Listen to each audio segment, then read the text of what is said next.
And so please turn with me, if you have Bibles, or it'll be on the screen, to Ephesians chapter 3. Ephesians chapter 3, verses 14 to 21. For this reason, I kneel before the Father, from whom his whole family in heaven and on earth derives its name. I pray that out of his glorious riches he may strengthen you with power through his Spirit in your inner being, so that Christ may dwell in your hearts through faith. And I pray that you, being rooted and established in love, may have power, together with all the saints, to grasp how wide and long and high and deep is the love of Christ, and to know this love that surpasses knowledge, that you may be filled to the measure of all the fullness of God. Now to him who is able to do immeasurably more than we ask, than all we ask or imagine, according to his power that is at work within us, to him be glory in the church and in Christ Jesus throughout all generations, forever and ever. Amen. Well, if you haven't noticed, it's the end of the year. It's the 31st. You couldn't get closer to the end of the year if we tried, really, unless we moved the service to 11 p.m. We're not going to do that. But it's great to be able to spend the end of the year together and start looking forward to 2024. This morning we looked at Psalm 105, looking back at the faithfulness of God, the way God has mightily worked in the past. Today, then, we are looking forward and asking things of the Lord. What can we ask for? The idea of New Year's resolutions come to mind. We often plan, don't we? We look forward to the year. Right, what are the things we're going to work towards? And so I started Googling, well, what are the things that people, make resolutions about? So apparently last year, only 19% of you, maybe more in this room, but generally 19% of people made, I don't know what research that was, but made a resolution, a New Year's resolution. Do you want to guess what the top 5 were? Go on, someone guess. Lose weight. That wasn't number 1, actually, interestingly. Number 1 is close, but not quite the same. Anyone want to guess? Get fit. Exercise more. Number 1, exercise more. Number 2, lose weight. Number 3, similar again in a way, eat healthier food. Number 4, stop bad habits like drinking too much or smoking. Number 5, get your finances sorted. So those were the top 5. You'll notice great things, not bad things to sort out if you've got a problem with them. Great things in and of themselves. But you might notice a pattern in them. They all deal with the physical or, to a degree, the mental. But what they don't deal with is the spiritual. And that's a problem. Because we are told in Ephesians 3 that even though Paul is in prison and a prisoner because of the gospel, being freed from prison is not his main concern. The physical, the outward, even the mental is not his main concern. His main concern for himself and for the church in Ephesus is spiritual well-being. And for the Christian, and in fact, even if you're not a Christian, your greatest need is to be spiritually uplifted, strengthened, and dealt with by God. And that's what this prayer helps us to see. It reminds us, it teaches us where our focus primarily should be. If you want to lose weight, great, not a problem. If you want to exercise, great, not a problem. But understand that's not your greatest need. Your greatest need is for Christ by his Spirit to work in your heart. For you to receive power from God so that you grow in your knowledge, your experience of Jesus Christ. That is each and every one of our greatest needs. And so that's what Paul explains to the Ephesians. And you'll notice that Paul is explaining. He could have just said, he could have just prayed and not even told them that he was praying this for them. He could have even written in his letter, I'm praying for you. But he doesn't do that, does he? He explains that he's praying for them and what he's praying for them. And the reason for that is because he wants them to know and to learn by his example of prayer that this is the most important thing for them. And hopefully we will learn from Paul and from the Ephesians in the same way that this is our greatest need in 2024, to be uplifted, to be strengthened, to know more of Christ himself, or perhaps to know Christ for the first time. That's what we need. And so we are looking at this prayer and the focus of Paul's prayer then. And you'll notice that there are two things specifically that he wants us to see in this prayer that we need for one another and for each other as well, to pray for one another as well. I wonder, has 2023 been a year of spiritual strengthening for you? If you look back at 2023, spiritually speaking, perhaps you've done nothing. It might be the same physically, that you've not gone to the gym, you've not done any exercise whatsoever, and you feel sluggish. How about spiritually? Are you living on spiritual junk food, perhaps? Not the meat of God's word. People say that you need a lot of willpower to stick to any sort of New Year's resolution. But the great thing about spiritual needs is that we don't supply it. God does. And so it's not willpower that we need, it's his spirit power that we need. You'll notice, we'll start then with verse 16. I pray that out of his glorious riches he may strengthen you with power through his Spirit in your inner being. That's his prayer. I pray that out of his glorious riches he may strengthen you with power through his Spirit in your inner being. So out of the spiritual account, bank account if you like, of God's riches, not ours, you'll notice that was mentioned in Ephesians 1. A few weeks ago we looked at that. And so he gives us power through the Holy Spirit, and it's power that's at work in the inner being, as opposed to the outer being, of course. He's talking about the soul, the heart, where he dwells in us.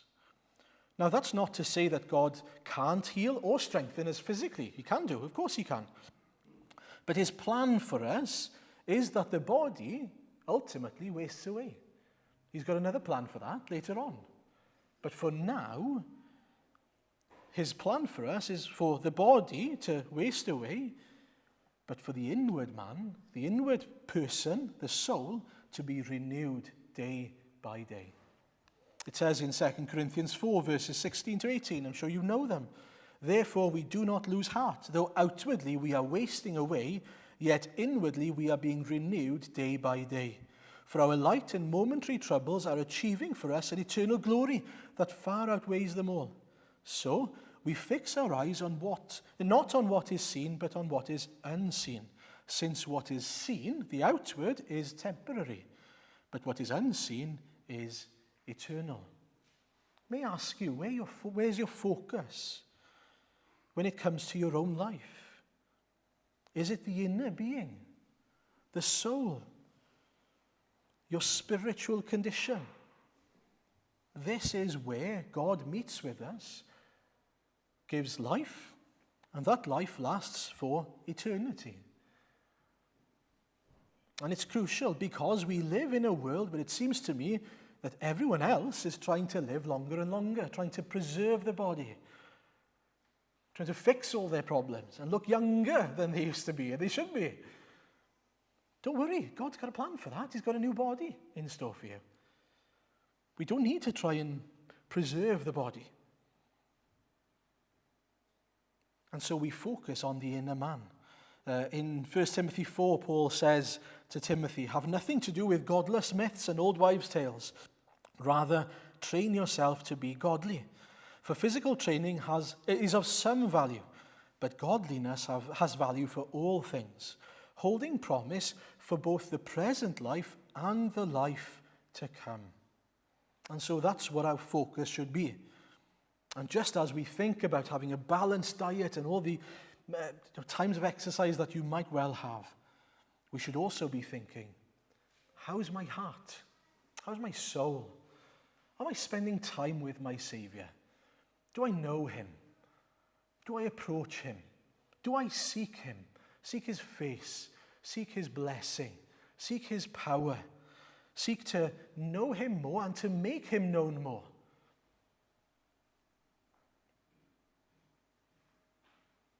And to what end? Why are we seeking his power? Why do we want to have this power?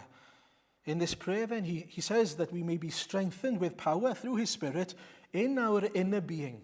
Is it so that we look impressive? Is it so that we can boast? No. Verse 17, so that Christ may dwell in your hearts through faith. And it's not a new prayer for Paul, by the way. He said something similar in chapter 1, verses 18 to 20. I pray also that the eyes of your heart may be enlightened in order that you may know the hope to which he has called you, the riches of his glorious inheritance in the saints, and his incomparably great power for us who believe. That power is like the working of his mighty strength, which he exerted in Christ when he raised him from the dead and seated him at his right hand in the heavenly realms. So the same power that was at work in raising Jesus from the dead is at work in us now. And some of you may read verses 16 and 17 and you go, well, hang on. Why are we praying that Jesus would dwell in our hearts through faith? Doesn't he already dwell in my heart through faith? Hasn't he already come to dwell in me? Why do I need to pray for him to do something that he's already done? Well, the word dwell here in the Greek is not simply a term for to enter in. But what Paul is saying, and I'm paraphrasing here, hopefully to explain the point, that I pray that he'll strengthen you so that Jesus will settle down and establish his home in your heart. Imagine a man gets married to someone, and he gets married a little later on in life. So he's already got a house, he's already got the things that he's established his sort of his life in a way. But this woman comes, he falls in love with this woman, and they get married, and she moves in.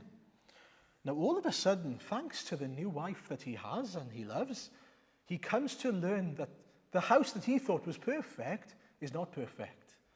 The bathroom is nowhere near good enough. The bed isn't comfortable enough. The kitchen doesn't have enough workspace. You come to learn that black, blue, and brown are not great colours for walls, and soft furnishings are a thing that you need, not want. All these things are revealed to you. And in time, then, changes are made, and the house becomes a home for both of them. And it's a little bit like that, but so much better when Christ comes to dwell in our hearts. When he comes and he makes his home in us. You see, when he saves us, when he enters in, that's where it begins. That's where the marriage begins.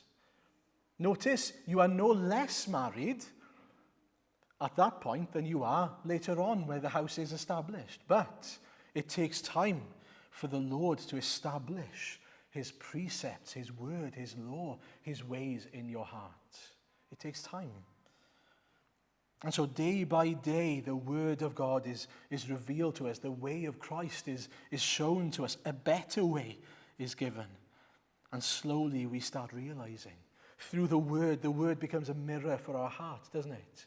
And all of a sudden we start realizing, I've been proud perhaps, I've been selfish perhaps, I've been impatient perhaps. And all of a sudden the Lord is working in us. But Paul is teaching us that doesn't come naturally to us. That establishing of a home doesn't come naturally. We need the power of the Spirit for that to happen. That's what he's praying. He says the Holy Spirit needs to come so that Christ will establish his home in you. And so we pray, Holy Spirit, enable me by the power of your Spirit to make my life a dwelling place for the Lord. Why? Because it's the power of the Holy Spirit that convicts us, that humbles us to be able then to be changed. And even gives the power to change us. And so it's essential for us to grasp. Again, it's not my willpower. It's important as we come to this new year, 2024, that we don't think to ourselves, right, I really need to get my spiritual life in order. If you want the Lord to establish himself and his ways in your heart, you yourself need to step aside. The best thing you can do is be on your knees. In fact, that's what Paul teaches us. Verse 14, if you remember, he starts off his prayer, for this reason I kneel before the Father. He comes humbly. It may be literal that he is kneeling before the Father, but it's not about the literal on his knees, it's about the posture that he has in his heart. He comes humbly and he seeks the power of the Spirit, the work of Christ in him. So it's not about me getting my life in order. It's about allowing the Lord, by his Spirit, seeking the Lord to change me, to renovate my heart, to transform me, to show me my weaknesses, to show me my black spots. I have plenty of them. And then to change me, to change my sinful thoughts, my hard-headed nature, my impatience, and to teach me how to live in a way that pleases him. That as I spend more time with the Lord in that home that is my heart, my life, that he would rub off on me. I remember growing up, there was a couple in the church that we were a part of. And slowly but surely, as they spent more time together, they started looking more and more similar. It was really funny. They started wearing the same type of shoes, the same type of trousers. Be careful, husbands and wives. We can rub off on one another. But actually, spiritually, pray that would happen. That as you spend time with the Lord, that you'd be infatuated with him to the degree that that's what you desire, to be like your Savior, to be like the one who's loved us with a great, perfect love. Let the Lord take residence in your heart. Let him put his stamp on you. In Romans 8, we read, therefore, brothers and sisters, we have an obligation. It's Romans 8, verse 12 onwards. But it is not to the flesh to live according to it. For if you live according to the flesh, you will die. But if by the Spirit you put to death the misdeeds of the body, you will live. Live by the Spirit. Christ, by his Spirit, is working to make us a holy dwelling place. It's beautiful. And I've said it before, we are sanctified positionally now. Our status is that we are justified. In terms of where we stand before the Lord in status, we are holy. But at the same time, we are being made holy. In that, progressively, we are being sanctified. We are being made more like Jesus. There's still sin in my life that needs to be dealt with. There are still patterns of my life that I need to change in order to live in a way that pleases my Savior. There's a daily battle, but I'm not alone. And I'm not doing it in my own strength. I'm doing it in his strength. And you noticed in verse 16, I'm sure, that it's according to his glorious riches. It's not his poor riches or, the few pennies of riches that he has. They are glorious riches that he has. He has an infinite store of blessing, of supply for us. He's not stingy either. Praise the Lord. But let me ask you, honestly, when was the last time you asked the Lord to strengthen you? For his Spirit to strengthen your heart? When we struggle with letting go of sin, when we struggle to desire to change our way of life, perhaps, so that Christ is central rather than me, our prayer is, Spirit, work in me. Lord, help me here. I can't do anything in my own power, in my own strength. But not only that, you'll notice that Paul prays it for the Ephesian church. He prays it for them. He doesn't pray it for himself. He prays it for them. He's looking at this church, in Ephesus. They're young. They're immature. And rather than being annoyed by them, rather than gossiping about them to other people, what does he do? He prays for them. He prays that they would be empowered by the Holy Spirit. And I think that's a great example to us. Do you know, it struck me how worldly we can be sometimes. When we see someone struggling in sin, isn't it easy, really easy and natural to go, oh, look at them over there. They're at it again. Rather than to say, Lord, please empower them. Because without you empowering them by your Holy Spirit, they can't change. Lord, strengthen them. Lord, bless them. Lord, work in them. That is the beauty of the church. The beauty of being together, being able to pray for brothers and sisters. The primary concern that we have is that the Lord might work in them. If he can't raise them up, if he can't convict them, if he can't humble them, why on earth do I think I'm going to be able to? As if I can go up to them and convince them. I'm not saying that there's never a place to approach people, by the way, but the primary concern is to pray. Now, secondly, there's another focus in the prayer. Verses 17 to 19 now, take a look.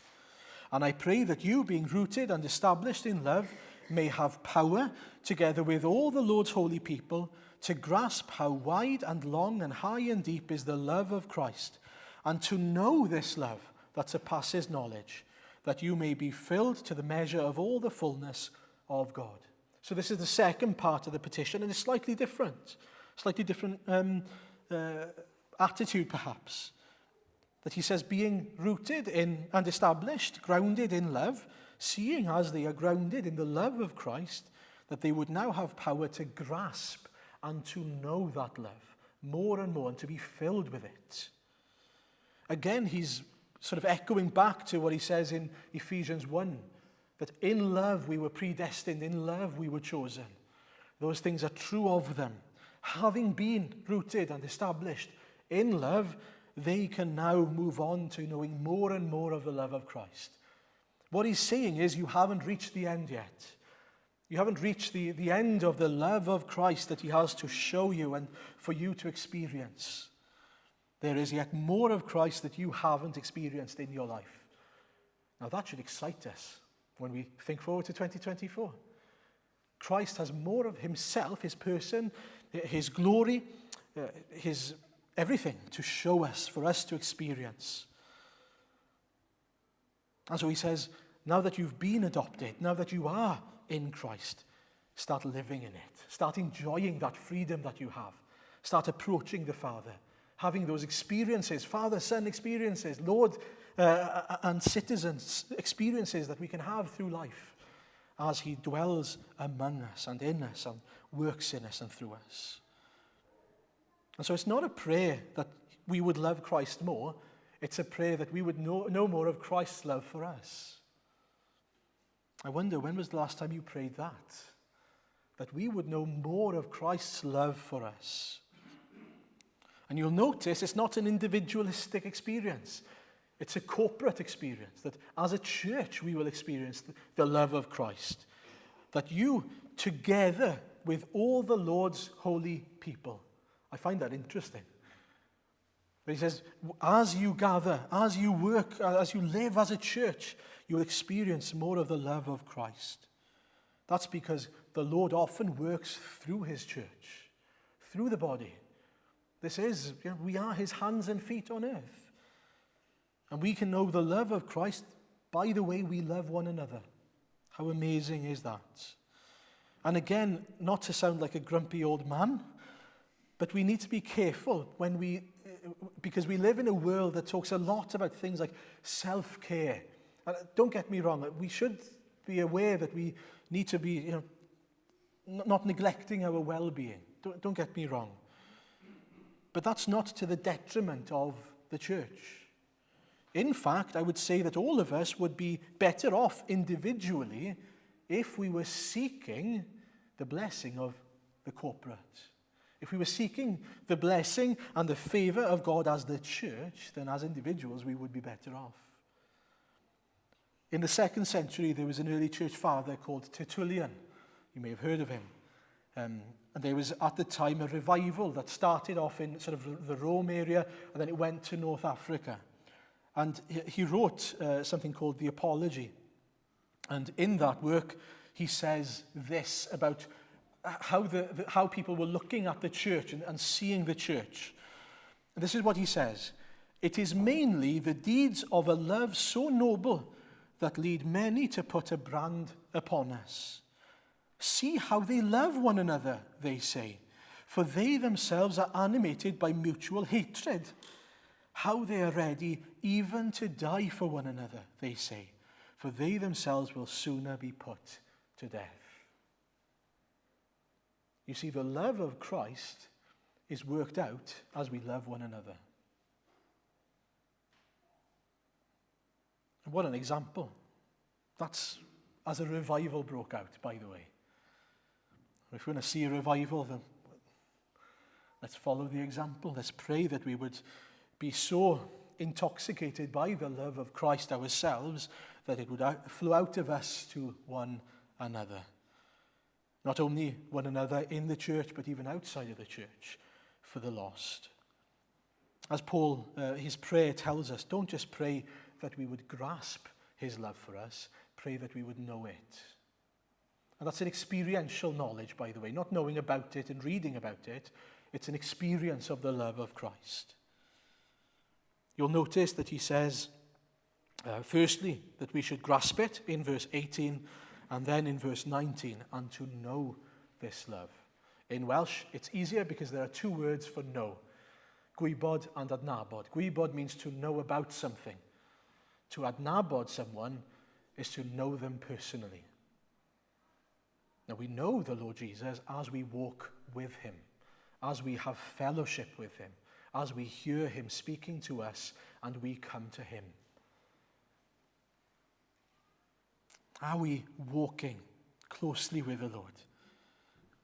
Are our lives just intertwined with the Lord to such a degree that we are able to then experience his love for us? I wonder, are we malnourished spiritually, weak spiritually, or are we feeding on, if you like, the love of Christ? Now, one more thing I want to mention. As we look at this passage, we'll notice that Paul's priority is that their hearts would be transformed. Sometimes when we pray things like, you know, we can pray for ourselves, but even when we pray for other people, and these are not bad things to pray. We can pray, and we have a freedom, a right even. God has given us a right to pray all things. I really don't want this to come across as if I'm saying, oh, we're praying wrong. We're not. We can pray anything. We have freedom to pray anything. We can pray for Auntie Bessie's leg. We can pray for practicalities, for travelling mercies. We can pray for health. In 3 John 1, he prays for health, good health. Not bad things to pray. But if those things take precedent over the spiritual, then there's an imbalance in our lives. And that's where I would love for us to continue to seek the spiritual this year. And it can happen so easily because the outward appearance is easy to look at, isn't it? To focus on. But we are to look at, as it says in 2 Corinthians 4, what is unseen, not what is seen. We are to seek, to focus on what is unseen. What does that mean? Well, it means that we don't simply look at the outward appearance of each other. We can't just look at, and not pointing at anyone, by the way, this person over here, I look at him, he's got a cold, so I'm going to pray for his cold. You can pray for his cold, great. But let me encourage you. Rather than that, go up to that person and ask him, how are you doing spiritually? What can I pray for you? How can I help you? And if you don't want to do that, no problem. We can even pray what it says here. Simply, Lord, strengthen that person, both physically, but more so spiritually, so that they may know more of you this year. And maybe you've been doing that and you feel fed up of doing it. Don't be discouraged. Don't stop. That's exactly what Satan wants us to do. Because Paul finishes with a reminder of who we are praying to. Verse 20. Now to him who is able to do immeasurably more than all we could ask or imagine, according to his power that is at work within us. That's how he finishes off his prayer. What is he saying there? Well, what he's saying is don't limit the work that Christ is able to do based on previous experiences or based on the fact that you haven't seen fruit being born yet. This is important. You may have been praying for someone, for something, for 10, 20, 50 years. That doesn't mean that God is not able to do it. It means that it's not the right time yet. God may not do it. doesn't mean that he's not able to. He's able to do far more than we could ever ask or imagine. And perhaps when we think of ourselves and the other people in our church, we should never say, well, God could never do something about him or her or me. I am not defined by my character as I am now. I am defined by the fact that I'm saved. And because I'm saved, I can be an immature, impatient, intolerant pain in the neck. But I'm saved, which means I can become tolerant, calm, patient, and mature. That's what that means. Isn't that wonderful? That in 2024, I might become patient. I might become tolerant. I might become calm. All the things that we desire. All the fruit of the Spirit that we are to seek. Never say, I'm not able to, or I'm just an imperfect. We do that, don't we? We define ourselves. We say, I'm a stubborn person. I'm an impatient person. No, I'm currently that. But by God's grace, I pray that I would become like him. Because he is able to change me. And all of these things are not for our sake, but it's for his sake. He is to have all glory for the work that he's done in us. We are here to display his glory.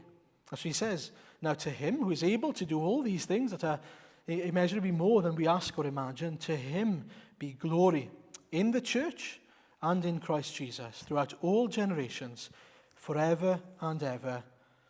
Amen.